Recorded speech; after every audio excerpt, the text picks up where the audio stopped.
Politeknik Kelautan dan Perikanan Aceh melakukan kegiatan pengabdian kepada masyarakat sebagai bentuk peduli dalam pelestarian lingkungan, sumber daya hayati, dan peningkatan ekonomi masyarakat menuju destinasi wisata di Kecamatan Masjid Raya Aceh Besar.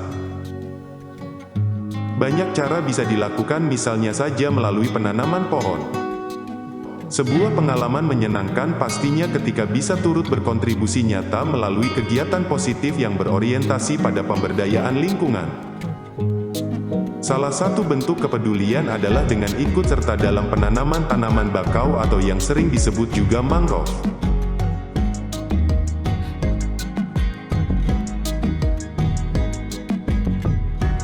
Keberadaan ekosistem mangrove terbilang cukup penting khususnya bagi kawasan pesisir, baik sebagai benteng pertahanan terhadap resiko bencana maupun sebagai mata pencaharian alternatif melalui pengembangan industri pariwisata.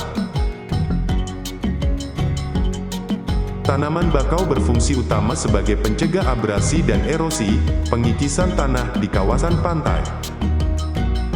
Ekosistem mangrove juga menjadi tempat hidup biota laut dan satwa-satwa di sekitar area itu. Saat ini sudah banyak lembaga dan elemen masyarakat yang turut serta dalam kegiatan menanam mangrove. Tujuannya tak lain untuk memperbaiki lahan dan wilayah kawasan pesisir yang rusak agar hijau kembali.